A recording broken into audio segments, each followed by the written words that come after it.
საქართველოს ბიზნეს ასოციაციამ დანიელ პარტნიორებთან ერთად თანამშრომლობის ფარგლებში ურთიერთთანამშრომლობის მემორანდუმს აფორმებს, რომელიც ითვალისწინებს მხარეებს შორის ევროპის მწვანე შეთანხმების ძირითადი პრინციპების დაცვას. მემორანდუმის ფარგლებში მოხდება გამოცდილების გადაცოდნის გაზიარება ეგრეთ წოდებული მწვანე გადასვლასთან დაკავშირებით. ასევე შეთანხმება ითვალისწინებს საქართველოში არსებული საწარმოების მხრიდან ევროკავშირის რეგულაციებზე ეფექტიან გადასვლასთან მიმართებაში.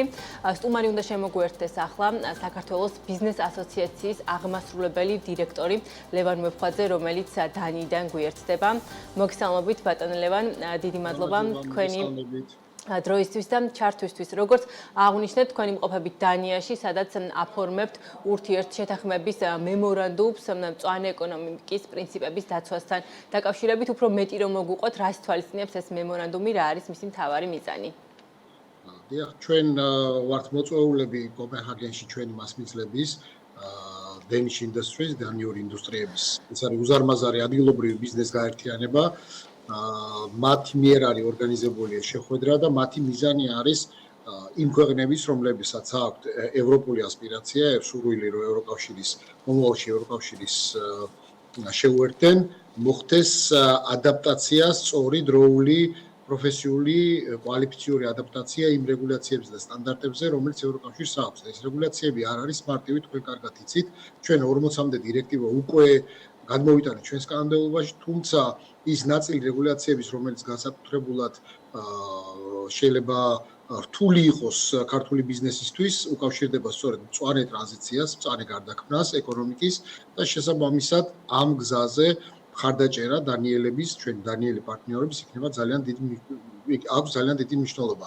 ჩვენთან ერთად აქ არიან უკრაინელი, მოლდოველი, სომეხი მეგობრები, ასევე ბიზნეს ასოციაციების წარმომადგენლები და ეს ერთობლივი ღონისძიება სწორედ ამაზე ზღვრება, რომ დავგეგმოთ მომავალში ერთობლივი აქტივობები, სწორედ იმისათვის, რომ ჩვენის მხრიდან ქართულ ბიზნესს გავუადვილოთ აი ამ ტრანზიციის პერიოდი.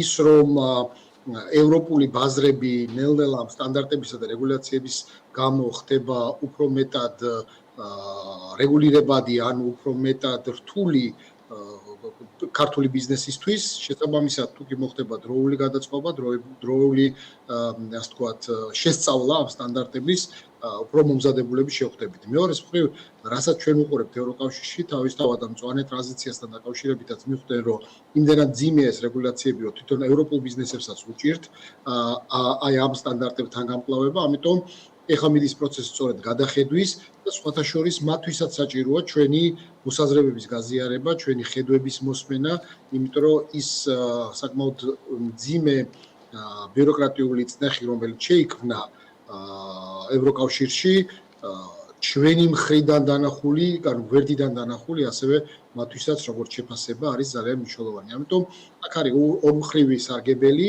ევროპელებიც იღებენ ჩვენგან ინფორმაციას, ჩვენ ხედვებთან დაკავშირებით, ჩვენ ვსწავლობთ, ვაფასებთ და მე უკვე მოგვაქვს საქართველოში ჩვენს წევრ კომპანიებთან ეს ინფორმაცია, იმისათვის რომ ისინი მომზადებულები დახვდნენ აი ამ ცვლილებებს. ბატონო ლევან, თქვენ აღნიშნეთ, რომ აქტიურად ცდილობენ ქართული საწარმოები, მათ შორის ალბათ მსხვილი საწარმოებიც რომ მოერგონ, აი სწორედ ამ ევროკავშირის რეგულაციებს, მათ შორის მწვანე ეკონომიკის მიმართულებით. საინტერესო არის, რა ეტაპზე არის ახლა საქართველო ეგრეთ წოდებულ მწვანე ეკონომიკის პრინციპების დანერგვასთან მიმართებაში და თქვენ აღნიშნეთ, რომ მათ შორის თქვენი საქართველოს ბიზნეს ასოციაცია მაქსიმალურად ცდილობს, მათ შორის მსგავსი მემორანდუმებით, რომ ხელი შეუწყოს ქართულ კერძო სექტორს, რომ შედარებით მარტივად დანერგოს ის საკუთარ მნიშვნელოვანი გარემოსდაცვითი რეგულაციები, თუმცა ასევე როგორც აღნიშნეთ, თავად შესაძლოა ევროპის ქვეყნებსაც უჭირდეთ იქაურ კომპანიებს ამ რეგულაციების ჯეროვნად შესრულება.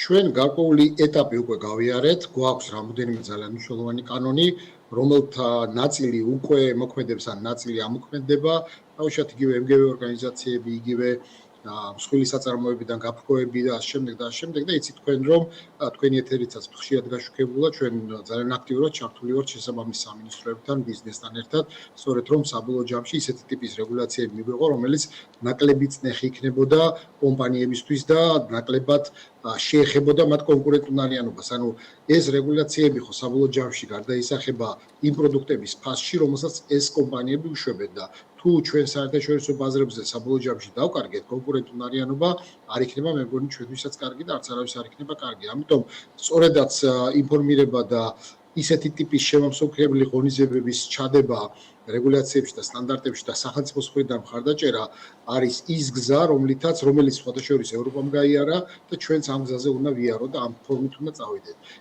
ეს იყო ერთი ნაწილი სტანდარტების რეგულაციების, მეორე ნაწილი არის უკვე უფრო რთული ESG რეპორტინგისას თქვა დირექტივები და შესაბამისად ეს არ არის მარტო ერთი დირექტივა, ეს არის due diligence-ის დირექტივა, ეს არის რეპორტინგის დირექტივა, კორპორატიული სოციალური ასე ვთქვათ რეპორტინგის, ეს არის EU-ს ევროკავშირის ტაქსონომია და შემდეგ, რომელიც საბოლოო ჯამში ქმნის ძალიან რთულ და მძიმე მარეგულირებელ გარემოს. არ არის ეს მარტივი თვითონაც იციან და ამაზე მიდის ახლა ახაც რეფორმა, რომ ეს სტანდარტები, რომელიც თვითონ ევროკავშირში 2026-27-28 წლებში ამოქმედება, მათი ამოქმედება იყოს შედარებით უფრო მსუბუქი ვიდრე ან დაახლოებით საუბარია რომ 25% ნაკლები იყოს ეს მარეგულირებელი წნეხი. ამ გზაზე ბუნებრივი აინტერესებს ჩვენი მოსაზრებები და ჩვენს გვაინტერესებს სადა როგორ დიახ, ჩემი ბოლო მკითხვა იქნება ბატონ ლევან, აი დანიური მხარე საინტერესოა რა ფორმით ჩაერთვება ამ პროცესში, თქვენ ასევე აღნიშნეთ რომ სხვა ჩვენი რეგიონის ქვეყნებიც მონაწილეობენ ამ მემორანდუმში. დიახ, დანიური მხარე არის ინიციატორი, რაზეც ბუნებრივია მათ მადლობა უნდა გადაუხადოთ ამისთვის. ისინი არიან მთავარი ასე ვთქვათ მამოძრავებელი ამ პროცესის, მათ მოლდოვალ და უკრაინელ მეგობრებთან გაცილებით დიდი ასე ვთქვათ ისტორია თანამშრომლობის, შესაბამისად ჩვენთვის საინტერესოა როგორ და რანაირად განავითარეს მათ ურთიერთობა მოლდოვა და უკრაინასთან, იმისათვის რომ მე ჩვენ ამ ტიპის თანამშრომლობის ამ ტიპის მექანიზმები ჩვენს დავნერგოთ და ბიზნეს ასოციაციასა და დანიელ პარტნიორებთან იყოს ძალიან აქტიური თანამშრომლობა. ჩვენი რეგიონიდან სომხეთიც ძალიან აქტიურად ჩართულია, აზერბაიჯანთანაც არის კომუნიკაცია, მე როგორც ვიცი, მე მგონი საბოლოო ჯამში ის ქვეყნებია, რომელთაც ძალიან ბევრი გვაქვს საერთო აი ამ ტრანზიციის გზაზე და შესაბამისად ევროპული მხრიდან ევროპული ბიზნესის მხრიდან დანიური ამუზარმაზარი ასოციაციის ასე ვთქვათ ლობირება და თანამშრომლობა არის გადამწყვეტი სწორედ ჩვენი სწორი მომზადებისათვის აი ამ ევროპული ახალი სტანდარტების დასანერგად. ძალიან დიდი მადლობა ბატონ ლევან, წარმატებებს გისურვებთ. ლევან ვეფხვაძე საქართველოს ბიზნეს ასოციაციის აღმასრულებელი დირექტორი გვერდებოდა დანიიდან, რომელიც საუბრობდა გაფორმებულ ურთიერთთანამშრომლობის მემორანდუმზე.